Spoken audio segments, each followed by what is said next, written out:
Welcome everyone. Over the next 3.5 hours, what I'd like to do is, nobody found that funny. Okay, so dumb speaker joke. We only have an hour, so I'm going to move real quickly. That's me. Just a couple things. There is some handout material workbook that goes along with this session. So you may see from time to time my eyes go over here. There's not a squirrel at the window. I'm actually working with two screens. So if it looks like I'm disengaged, it's because I'm looking over here.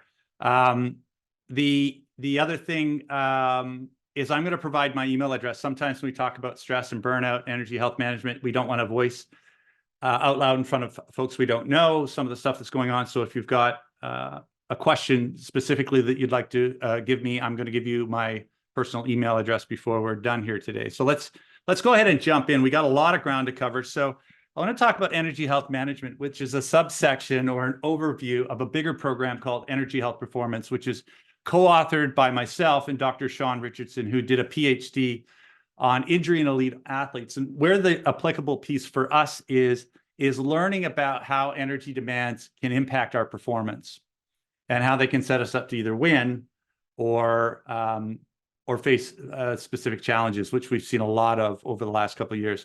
So today I'm going to give you a high overview. I'm not going to get into the deeper science, but understand that a lot of the stuff that I'm sharing with you today, if it's not my lived experience, it's peer-reviewed, data-driven science. So it's not stuff that we just made up in our basement on a whiteboard. So there's some really, really good smart things, and I'm hoping you'll leave with some strategies to help balance your life and work.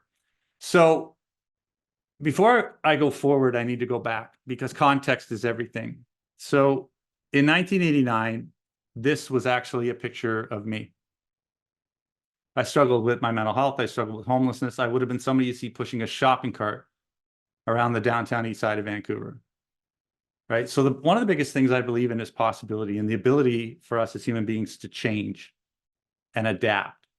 I got a second chance thanks to healthcare professionals, my mom, access to education and treatment.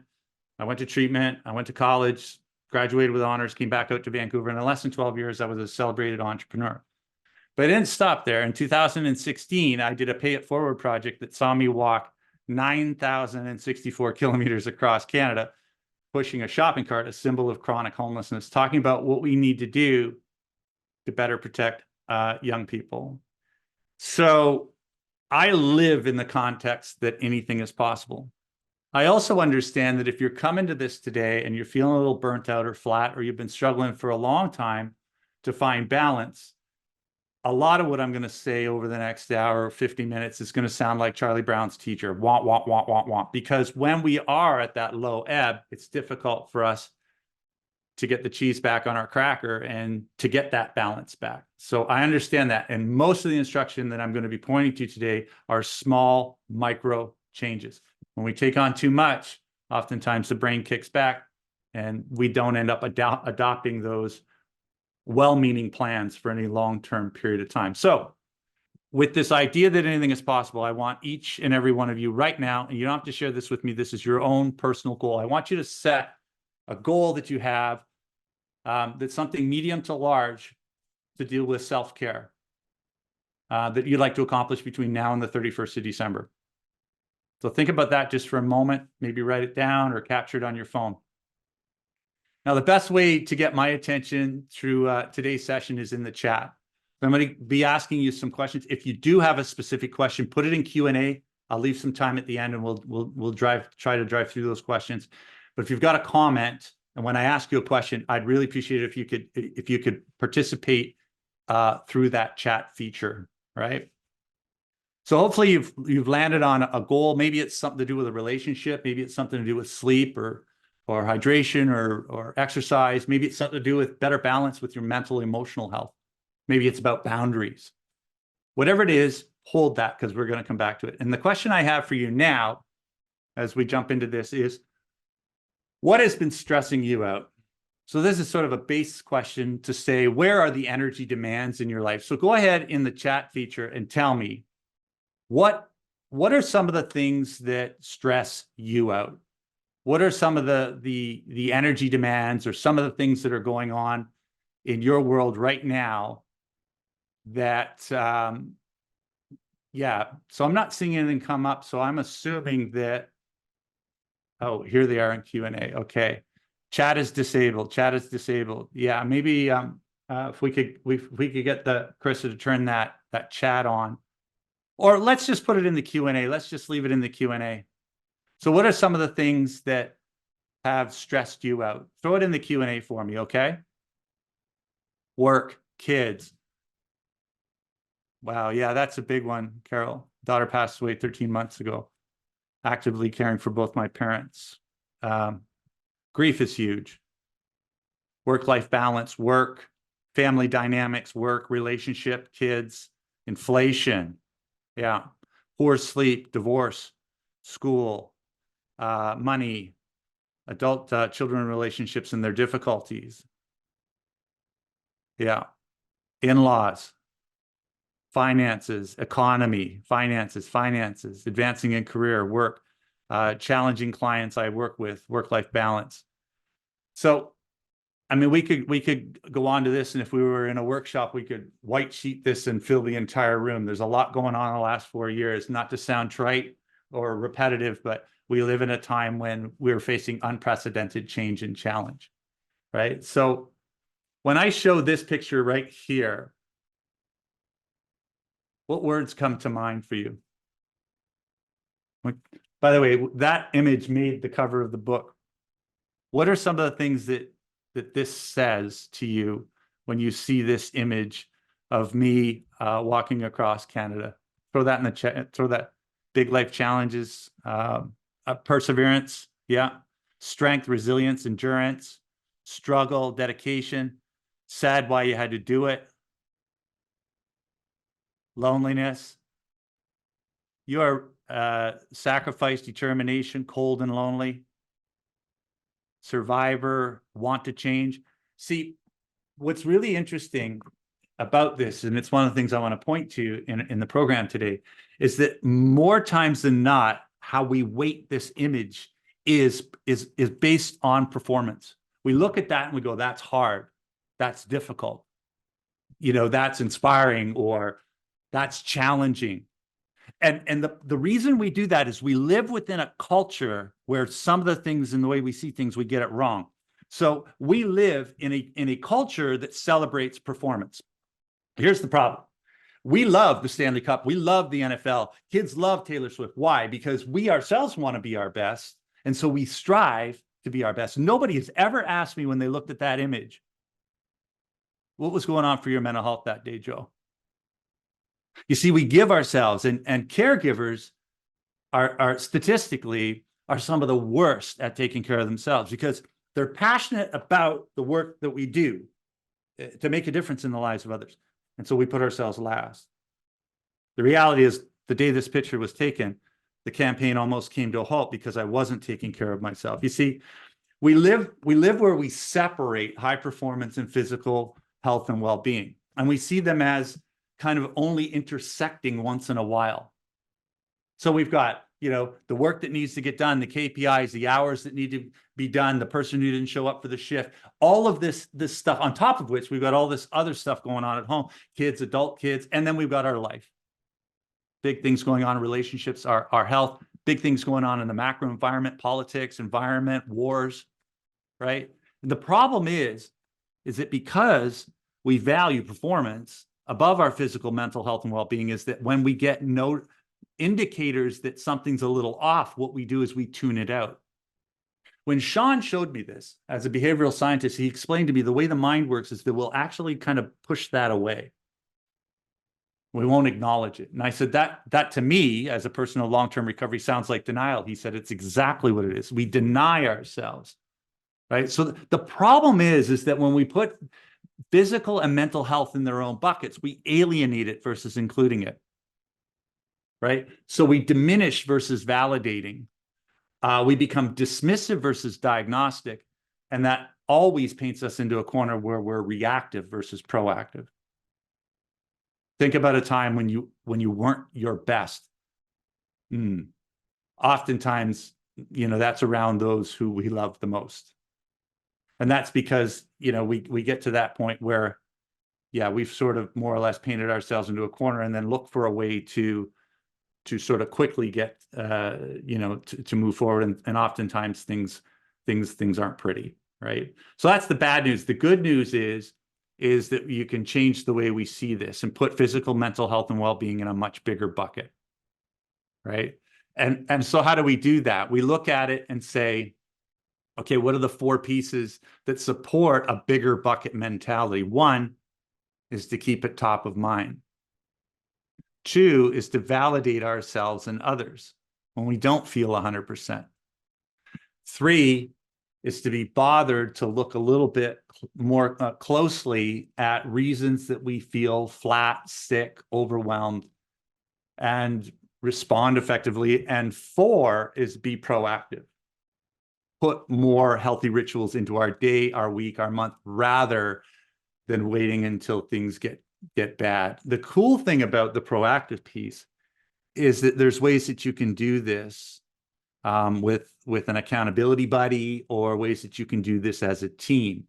We run a program called the 10-Day Challenge, where people kickstart their energy health and kickstart some good habits over the course of 10 days, and you can actually have some fun with it, right? The next thing to do is to acknowledge that high performance doesn't belong in this massive bucket. It needs to be shrunk down. And the other piece to acknowledge is that physical, mental health, and well-being is foundational for high performance. And great athletes understand this. Tom Brady, arguably one of the best quarterbacks to ever played the game, at 44 years old, was competing against 20-year-olds who were, the best in the world, and he was still winning. And part of that is that he understood that his mental health and well-being was foundational to his performance, right? So question, how many people here, and this is kind of a rhetorical question, unintentionally prioritize your performance bucket versus your wellness bucket? Yes, if you're guilty of that. No, if you don't. Throw that in the Q&A for me. Yes, yes, yeah, yes. Oftentimes when I meet people who say no, it's because they've run into this before and they've created some good boundaries, right?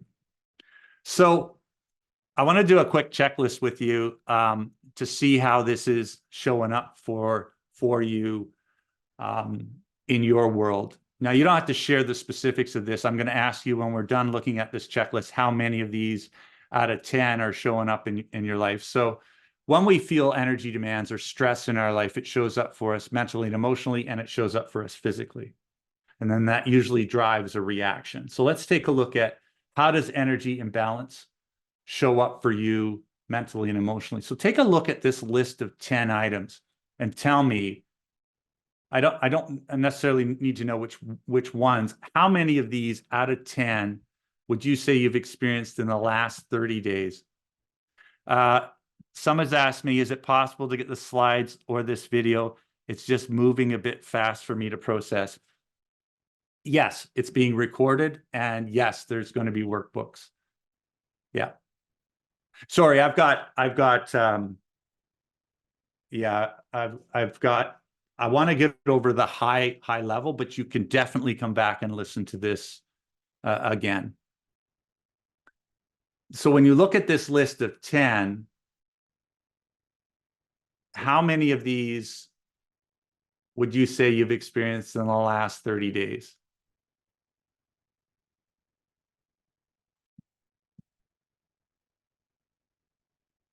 Nine, 10, 5, 9, 10.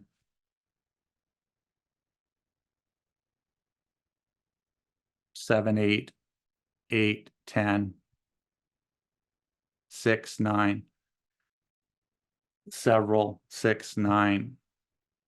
Yeah. Prior to COVID, it was half and half.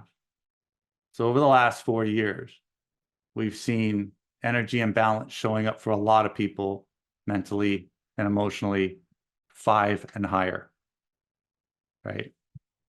So the next question I have is, how is this showing up for you physically? So here's energy imbalance symptoms physically. Same exercise. How many of these out of 10 are showing up for you physically in the last 30 days?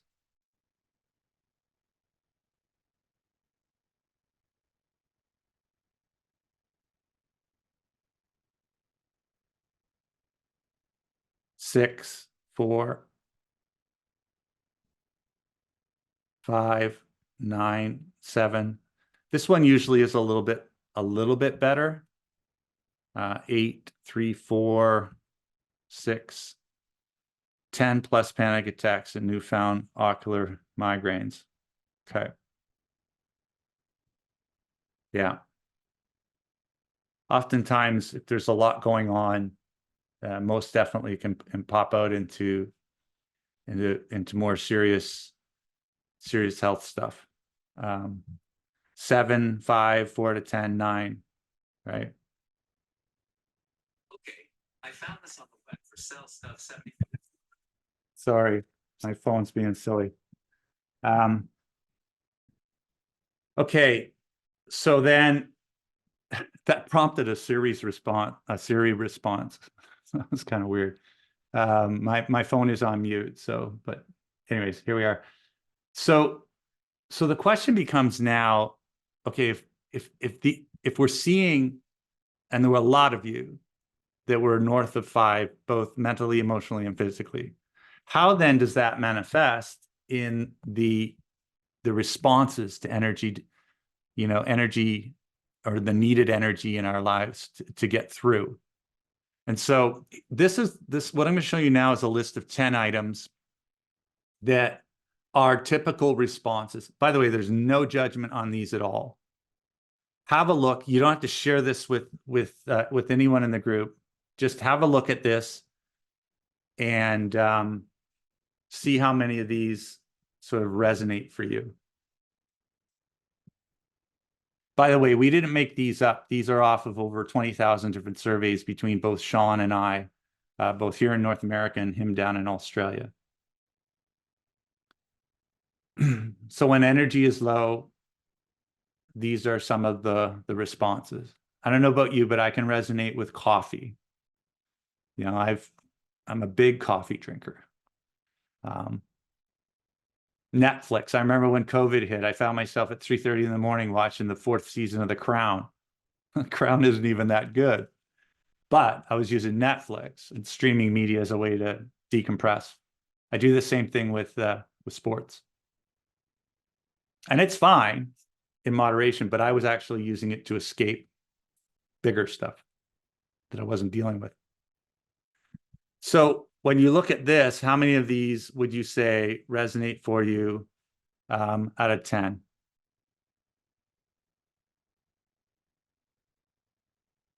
But by the way, these are not weighted the same. Cutting back on your sleep is not nearly as offensive as taking your lunch break to catch up on texts or emails. Right? Okay, again, we're seeing 7, 4, 4, 7, 5, 10. What's a lunch break? I hear you, Sherry. Yeah. Yeah, what's a lunch break? Yeah. LOL. LOL. It's lunchtime and we're on Zoom. Oh, now I feel terrible. Teaching energy health at a time when you should be going for a walk, a stretch, some mindfulness time, and you're here with us. So I think the most useful part of this is to identify what are your top 3, because the takeaway homework that I want to point you towards is take a look at what those top 3 are and what you can do over the next, say, 30 days to chip away at those. So when I did this exercise with Sean, I was at a crisis point. And the 3 things that came up for me, and this was actually on the Walk Across Canada campaign, were sleep, coffee, and the mindset. I thought if I just keep pushing through, I would be successful. but it was a 17-month long walk. Every morning I got up and walked 24 kilometers. Then I would go speak to a school or do a media interview or go to a banquet, right? So after a while, it just became too much. So we had to work on sleep. We had to work on coffee, no coffee after 2, right? So it's just later on, I'm going to show you that same sheet and get you to work through what are some small things you could do to offset that. So sort of like micro activities, if you will, right? So why are we talking about this? I think more than ever, especially in the sector you're in, that people are hungry to learn about how they can get more more balance. And I actually cringe a little bit at the balance word, but to have more peace in their day and their week. Sometimes it's reminiscing about a simpler time, right? I think that the biggest thing is how can we be smart about energy? Because life isn't going to slow down. Our careers aren't going to slow down. The family stuff is going to be family stuff. And big stuff going boom in the world seems to be where we're at. We live in this, feels like an age of perma-crisis. Now, when I was coming up in leadership in my company back in the 1990s, there was a lot of talk about time management. You got to work smarter, not harder. And I think there's probative value to that. But I think that there's a danger in that whole work smarter, not harder. Tim Ferriss went and wrote a book called The 4-Hour Workweek. Maybe some of you have read it. And Tim Ferriss was a tech CEO. And I was a tech CEO here in Vancouver. And the thing is, I know a lot of people that were in that sector and none of them worked 4 hours a week. Could you do your job on 4 hours a week? See, there's a bit of a false promise in the whole time management thing because time is a constraint. We don't manage time, right? But we can manage energy. And think about a day where you've been super productive in your life. You know, you got to the end of the emails or you were really present to the work that you were doing. You know, you finally got done a project that you've been working on a long time. See, I think the thing that we can tweak and work with is energy. Because when our energy is good, we actually get a boost to performance. And that boost to performance buys ourselves more time. The interesting thing about this, it's supported by really good research. There's a Dr. Baumeister, I believe, was the behavioral scientist's name, and he did a series of studies where he gave folks complex problems to solve. And group A were not allowed to take a break. They had to push through, no lunch breaks, no going for a walk, no 10 minutes of mindful meditation music, no journaling, just push through and solve the problem as fast as possible. Group B were given flexibility to take downtime, rest if they needed. In fact, they didn't even have to hand it in that day. Now, he did that same kind of research on 14 different variations, and every single one of them showed this. The group that were given the flex time to solve the problem always solved it faster, always did so with higher level of creativity, and always reported a better sense of well-being. How many times in the last 6 months or last year have you said, I don't have time to take a break? Right? Thing is that we don't have time not to take that break. Because taking that break actually is what's mentally and physiologically needed for us to gas up and continue moving in the long haul. These were some of the things that I fundamentally got wrong in walking across Canada. I kept pushing. And it would have been fine if it was 3 months or 4 months. But this campaign from Newfoundland to Vancouver took 17 months and included a Canadian winter. It also included over 500 in-person events and engaging in over 100,000 young people. So energy demands were through the roof. And then we got into winter, right? The problem is that I had been successful in business running on 5 hours sleep, running on poor nutrition, drinking coffee when I was tired. But I ended up running into an existential threat halfway through the campaign. And if I didn't shift and make the change, there was no way I was going to make it. And I remember having that heart-to-heart talk with Sean. Fortunately, Sean, as a former Olympic athlete, understood this phenomenon really well. And he walked me through a process to help me get my energy back in balance. So when we look at stress and recovery, there's some really, really important things to consider, okay? So first of all, in the context of energy management, stress is neither good or bad. In our lexicon, we say that stressed me out. That's usually a negative, right? Or that was a stressful drive or a stressful flight. But in the context of energy management, stress is simply energy out. A new relationship is stressful. It's good energy. You know, dealing with somebody who's terminally ill, that's stressful. We would label that as negative energy, something we obviously wouldn't want in our life, right? But we need stress. And again, this is not new information. We need stress because it stimulates adaptation and growth. So when we look at physical and when we look at the physical output of stress through exercise, we got 70 years of really good data because of pro sport. So we know that when we place our bodies under stress through a recovery process, we adapt and grow. So finish this sentence for me in the Q&A, okay? Finish this sentence for me. When I go to the gym, I get what? All life is stress, good and bad, yes. When I go to the gym, I get what? Embarrassed. Oh my goodness. Less stressed, okay? Yes.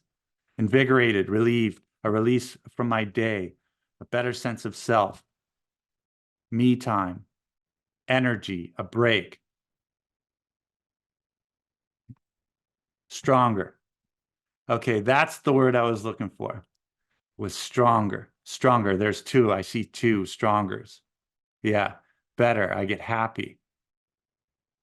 Excellent. Okay, it looks like you have a positive relationship with the gym, so that's excellent. The misnomer is when I go to the gym, I get stronger, and nothing could be further from the truth. When we go to the gym, we actually get weaker because we tear at a micro level, especially if it was a good workout, right? Think about a time when you went and you did an exercise you hadn't done for a while. You climbed Gross Grind, or you got on a bike, or you did a class you'd never done, or you went and you hit the weights, or you did it, one of those jumpy around aerobic things. The next day, how do you feel? Actually, it's not the next day. It's the 2 days after, where you're full on delayed onset muscle soreness, DOMS. The reality is that when we go to the gym, if we're not fit, we do micro damage, right? So what makes us stronger is the recovery. It's the downtime. It's the time in between workouts. It's the nutrition. It's the RMT. It's the supplements. It's the rest, right? So exercise weakens and recovery strengthens. So we know that. When I sort of bring that out, it's like, yes, of course, that makes sense. How many times we do so anonymous, really, we don't get stronger when we go to the gym. I thought being challenged by a workout meant we were growing our mental strength. Yes, we're growing our mental strength, but physically, in that moment, we go down before we go up, right? So the actual exercise weakens us, recovery strengthens us.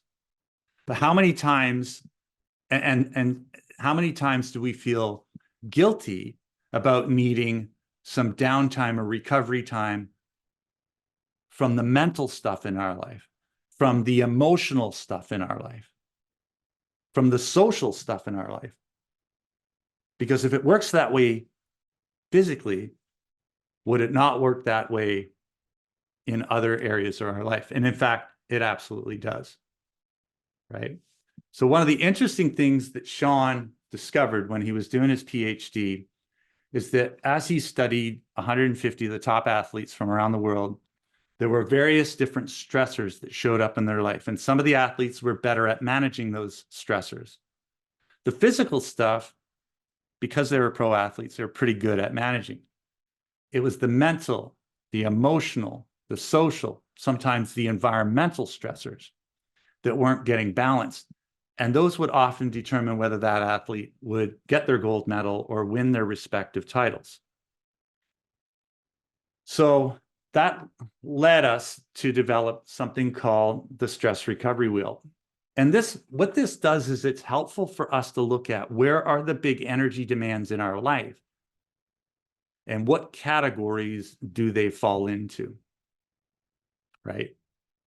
So I'm gonna point to some work that's in the workbook for you to do outside of the session today. But when we look at the social demands in our life, relationships at work, relationships at home, some of that came up in the chat, right? Our environments. Do you spend a lot of time sitting in front of a computer, artificial lighting, artificial air conditioning? Do you work in an environment where it's noisy or it's dangerous, right? Our environments have stress indicators. I fly a lot, so airports are very vexing. They're very loud. They're very, right? Where are the mental and emotional demands in our day-to-day, our work and our time outside of work? And then what are the physical demands? How we move our body, how hydrate, sleep, nutrition, right? So it's taking a look at a more holistic approach to how do we balance and identifying where the gaps are. And then with these tools, it's taking a look and saying, okay, what are some very simple, small things that I can do to counterbalance some of these energy demands, right? And so the work in the workbook is taking a look at where are those energy demands socially, environmentally, mentally, emotionally, and physically. And then what are some small things that I could do through the day and week to counterbalance them. So let me give you an example. I'm going to take a look at going back to that unhelpful responses to energy demands. So if sleep, physical, is one of those pieces, and you're getting 4 hours or you're getting broken sleep, what could you do starting today and do for 7 days that would help offset that would be easy? So in my case, when I was doing the walk, we claimed back 15 minutes of sleep every week until we got back to the recommended 7 to 9. By the way, recommended by Dr. Matthew Walker, a world-renowned sleep researcher. Coffee was a big one for me. Now, I'm not going to give up coffee, but I can give up coffee after 1 p.m. So we basically took a look at these unhelpful responses and said, what are some small things we could do as potential response? When I've done this in a work group, folks have said things like, okay, instead of fast food or Krispy Kreme for a snack during the day, they'd pack celery sticks and carrots. Again, low barrier, simple. I also left some things blank in the unhelpful responses because there's certainly more than these 10. We've had people talk about social media and gaming, right? And again, looking at what is a simple energy response. So this is a simple exercise. One that takes a little bit more time, it's about 15 minutes, is to do a mini inventory. And that's taking a look at those big energy demands in your life and saying, okay, where does this fit socially, environmentally, mentally, emotionally, and physically? Right? So what are the big things going on? And by the way, it could be one big thing and it fits all 5 categories. If you're on your way out of a relationship, if you're dealing with some serious health issues or a loved one dealing with serious health issues, it's going to impact you right across the board, right? So then you move to the middle, which is the lever 1, and ask the question, can I do anything about this? Can I delegate, delay, or drop? If the answer is no, okay, that's for me, walking across the country, I still had to walk, but there were other things that I could tinker with. And then the third column is saying, okay, what are some simple possible recovery things that I could do to offset some of this, right? Micro breaks, journaling, taking my lunch to go for a walk, or getting a walk in afterwards with the dogs, spending some quality time with the grandkids, right? So in the workbook, we gave you 80 different prompts and we broke them into categories. Simple things. And again, the reason we keep it very low barrier and simple is that you can do 4 or 5 very simple things. You can sustain that, which is a better chance of it becoming systemic for you. The other thing is, if you do 4 or 5 small things throughout the day, you'll likely attract other healthy habits and behaviors. But it's basically getting you on the road to doing some small stuff. The last thing in the workbook that's of value is the possible recovery disruptors, taking a look at what are some of the things that are your biggest disruptors, physically, mentally, emotionally, socially, and environmentally. And then the last little tool I'll give you is 3 and 3. And this was something that Sean had me do when I was at a crisis point. What are 3 things I can stop doing today? And 3 things I can start doing today. So no matter where you're at, if you find yourself sort of whittled down to a nub and you're flailing, you know, you're treading water, this is a really powerful exercise. If nothing, it gives you a feeling of agency, that you do have a little bit more control than you think. So the last little couple pieces I want to walk you through, and then we'll wrap up and go to Q&A, is understanding that our bodies physiologically, physically, mentally, we run through stress recovery cycles, right? These are like governors. So the first one to consider is our microcycle. That's our weekly cycle. And some of the simplest things that you can do to help balance energy through the week is micro breaks. And I've been doing this for over a decade now. I have a very busy life. I travel a lot. I speak all over. You know, we were in San Diego yesterday morning. We were in Montreal last week. So energy gets zapped through those airports, sleeping in, you know, in hotels, poor circulation, the energy that goes out when I'm on stage. Try to cover 5 to 7 micro breaks a day. So what is a micro break? It's a 5 to 7 minute adult recess, mini break. It's a good time to get up and walk around, hydrate, have a stretch, have a chat with a friend, have a healthy snack. But you actually schedule these every 75 to 90 minutes. Tons of really great neuroscience behind the value of micro breaks. The mesocycle is the 5 to 7 week cycle. If you've ever worked with a coach or trained for anything, you've heard of periodization, where you work really hard for 3 to 4 weeks and then you take a week down, and then you work hard for 3 to 4 weeks and you take a week down.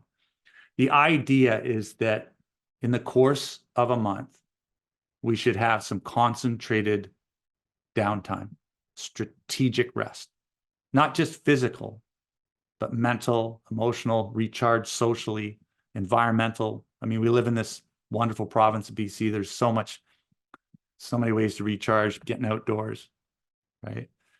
The research is really clear on stress and burnout.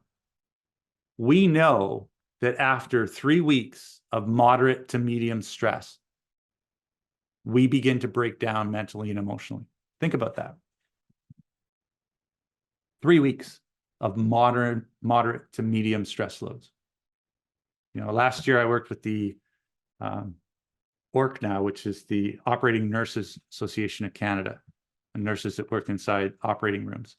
And just hearing some of the stories and some of the environments and some of the work that they've been, you know, that's been their work for the last multiple years is, yeah. So I also want to say that sometimes, and some of you listening today are working in places where it's not, like some pieces of it are broken. It's not set up for you effectively to get that needed rest. And I understand that. And I don't want you to feel like this is all on your shoulders. There's work that needs to be done there, right? The last cycle, probably not as important for our conversation today, and that's a macro cycle, 1 to 4 years. I like to think of this as what's coming down the pipe. Am I moving? Do I have grandkids on the way? Health issues, court, divorce, any of those big things, moving houses, getting a promotion, necessary for understanding that there may be time in that place for me to put in some extra recovery, right? So if I see big things coming, yeah, look at my calendar and figure out how am I going to get some strategic downtime through all of that. So what I walked you through today was a high overview, and I did move fast because I wanted to give you as much content as possible and point you to the homework. If you spent 10 to 20 minutes on this in the next 72 hours, you could see dramatic change. And I know that because the last 4 years I've run 10,000 people through this program. And when I check back with them in 2 to 3 weeks, they're reporting amazing results. When coming into the program, they were absolutely flat, right? So when stress and energy demands in our life go up, oftentimes what happens is our self-care goes down. Right? This is about as predictable as tonight's sunset, right? The problem is that for a short period of time, that's fine. But if this sustains for any long period of time, we actually get into an energy gap. And if that energy gap stays open too long, we can find ourselves in stage 1 burnout, where there's all kinds of stuff potentially going on. By the way, I'll pause here for a second. If you do have big stuff going on, like I would highly recommend that you don't necessarily do micro breaks or journal or do some small things, but I would recommend that you seek the help that you need. Talk to someone professionally.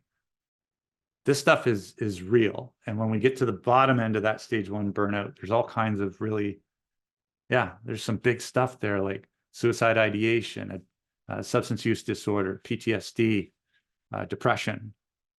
So make sure that, talk to someone. So we get unbalanced. The good news is that we can lower stress by delay, delegating, and drop, and we can increase recovery, right? And in so doing, we can shorten that gap. Okay. So it's not about working clever. It's about work hard, but recover harder. Okay, so I now want to just sort of take you to a final word, because I don't want to hold you past time, and I do want to leave time for questions. So final word. One of the best ways to get a kickstart on this is to partner up. If you've got a buddy, a trusted friend, maybe it's a family member, your significant other. I always had trouble with accountability. So having someone that I'm accountable to, very, very useful for creating systemic change. I have a friend of mine that I run with on Sunday morning. His name's Brian. I don't even like Brian. No, that's not true. I like Brian just fine, but I certainly don't like him on Saturday nights when I'm thinking about getting up at 7 in the morning and going and running. But I show up. Why? Because I said I would, and I'm accountable to Brian. Right. So if this is something you've struggled with for a long period of time on your own discipline, reach out. Get a buddy, form a group, right? This book, I don't read a lot because I'm really busy and I'm a lazy reader, but this book changed the way I see creating sustaining habits in your life. But it's James Clear, Atomic Habits, a must read if you're looking to try and change or tinker with anything in your world. And then lastly, if I can help support anybody on the call, I know we moved quickly. It's only an hour. It's not in person, so I don't get a chance to connect with you, learn a little bit more about what your life context is. But if I can support anyone, that's my email address, my personal email address. And I'm happy to field any question, anything that you want to throw at me. And it'll remain confidential unless you tell me that you're going to hurt yourself or others. So if you're fighting to get through the sunset, or you have a question I didn't quite cover, or you don't want to ask it in the chat, I totally get it. Connect with me here. That's my website. That little QR code will take you to LinkedIn. So if you're on LinkedIn, connect with me there. If you're planning an event, I do live in British Columbia. If you've got something going on, you're part of an association, you want to talk to me about training, I'd absolutely love to work with you. I love doing this work, giving people ideas, inspiring them, helping them move the ball down the field and do the important work that they do. So yeah, reach out. The last thing I'll share with you is this. There's no guarantee that it's going to get better. That's the bad news. The good news is that doesn't mean we can't get better. I didn't wait for the bars to close before I got sober. So even though there's a lot of chaos and maybe some things where you work aren't really working smoothly, or maybe they're just downright broken. I get that. I do. Right. But that doesn't stop us from that empowering ourselves to start moving in the right direction. And you'd be amazed at how doing some very simple things like micro breaks, 3 and 3, connecting with somebody and talking about what's going on, a short walk at lunch or afterwards, like just putting some healthier things into your week on how that revitalizes you and brings joy back into your life and reconnects you to the reason why you absolutely love doing the work that you do. So that was a lot. Questions. I'm gonna go to Q&A now, and if you've got a question, if you put a question in before, it may have gotten buried, and I apologize for that because I'm trying to kind of do 2 or 3 things at once. Thanks for this wonderful webinar. Got to go back to work. We'll review this from the recording. Much thanks. Any direct questions you have for me, or clarifications or pushback? Amazing presentation. Thank you for thank you for the kind words. This is an incredible workshop. Thank you. I enjoyed the webinar. Looking forward to the booklet. Thank you. Thank you. I enjoyed the webinar. Thank you. Where can we get the workbook mentioned? So the host has the information. I'm not quite sure. Just connect with however you linked into this. We've provided them with the workbook. If that falls short, you can find me on LinkedIn and I can send it to you directly. But I believe they have it housed somewhere and they'll get it to you. I want to know more about the work hard, recover harder part. Yeah, so in the context of the larger sort of 18-month program, this is designed to have us, if we're doing the right things, to perform at a higher level. So some of the pieces I didn't talk about are high performance. Now, I've taken some of this content. Well, a 49-year-old non-athlete, and I walked across Canada. But then when I was done, I did a full Ironman. So when we have our energy in the right place, we can perform at a level that's not accessible to us in common hours, but it really is about tinkering with how we manage that energy, right? Thank you so much. Yeah, thank you. I'm glad you were here. Where can we get the recorded webinar? I believe it's accessible through however you signed on here. My apologies, I don't have the details, but they recorded it, not me. So it will be through, yeah, through them. You're an inspiration and a miracle. Thanks. I appreciate that, Tiana. I'm actually here today because of healthcare professionals. I'm here today because of over 10,000 people. So, you know, that I bounce that right back to you. You don't always see the positive outcomes, but I do. I've stood in rooms with 30,000 people in long-term recovery, and they all went through healthcare professionals to get to where they are today. But we lose sight of that sometimes. Do you have any habit tracker apps that you've had success with? I've had a couple of them, but I find I'm more successful when I'm connected with another human, because I can't really get around them. So I don't have one in particular that I could recommend. Oh, thanks, Linda. I'm glad you were here for it. Yeah. Can we get a copy of the sheets? Yeah, they'll be made available. Can you give an example of 3 and 3? Yes. So 3 and 3. When I hit the wall, Sean said, "What are 3 things that you're doing that you shouldn't be doing?" And one of the things I was doing was I wasn't resting after the walk. So we created a new little rule. I had to rest for a minimum of 30 minutes before I went to another event. That was one. The second thing, I was micromanaging people in the team. Stop doing that. I had no business. They're competent people. Let them do what they were supposed to do. Stop micromanaging things because I was taking on work that wasn't mine. And the third thing was I was complaining a lot. And so we created a thing where, yeah, I wasn't complaining. And another one was coffee. I was drinking coffee far too late in the day, and that was impacting my sleep. So those were some of the first ones that popped up. On the other side, on the positive, it was doing better at trying to get to sleep at a decent hour. No coffee after, I think we started with 2 and then clawed it back to 1. And I started to listen to some mindfulness stuff. So that's how I did 3 and 3. But I've used it 1,000 different ways since then when life gets busy. It's actually cleansing because you can get rid of 3 things and you can start doing 3 things that are doable. I hope that helped. I was involved in a car accident, and the recovery process has been very difficult. Yeah, I can imagine. Yeah. Anytime we're dealing with trauma, physical, mental, and I don't want to add anything that wasn't in this comment, but a lot of times those bigger things, we get into a whole other workshop that I'm going to deliver later, which is on the transformation of emotion.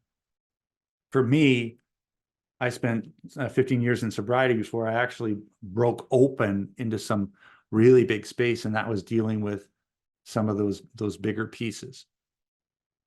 Right. So it's the physical, but depending on what was involved in that car accident, there's probably some mental and emotional stuff there too, I would imagine. About the accountability buddy, do you recommend a family member? That depends. Are they supportive? Are they loving? Right? Are they going to hold you to account? Can you get around them? See, my accountability buddies, they don't let me get away with anything. It can be. It can be. And it could be on some issues. Right? I think it depends. Right? Would be great if leadership staff would take this webinar. So often I hear, I know you're swamped, but yeah, I hear you, Janice. I remember talking to somebody, well, I won't say who and I won't say where, but they were in a senior leadership position inside a healthcare authority. And we were talking about this stuff, and they said, Joe, our system's broken. We can't expect this from folks because there's pieces that are in such a way that we can't actually support the learning. And then the second piece to that is energy health has to be driven culturally from the top. I find this a lot when I work with police groups. It's top down. So it needs a culture shift. And the good news is some of the stuff that's happened in the last couple of years has at least pushed some of this agenda to the front. Thanks. Depression has been so hard, but I still feel hope, and having something concrete homework like this really does help. Thanks, Sherry. I'm glad. Yeah. Where do you find the healthcare professionals for help with the big mental health stuff? Yeah, I don't. I'm fortunate. I have some people in my corner. I would ask other people in your circle, and I apologize, I don't have a simple answer for that. But I would make it a mission. If there's big stuff to deal with, make it a mission to find the right people, group, network, community. Right? Because when we don't deal with our stuff deals with us. And I'm sorry if that wasn't any more helpful. I want to be respectful to our 1 o'clock. So, and I know there's so many more questions and comments and different things. If you want to, please connect with me on LinkedIn. This is me right here. Please feel free to send me a direct message if there's something that you want me to talk about.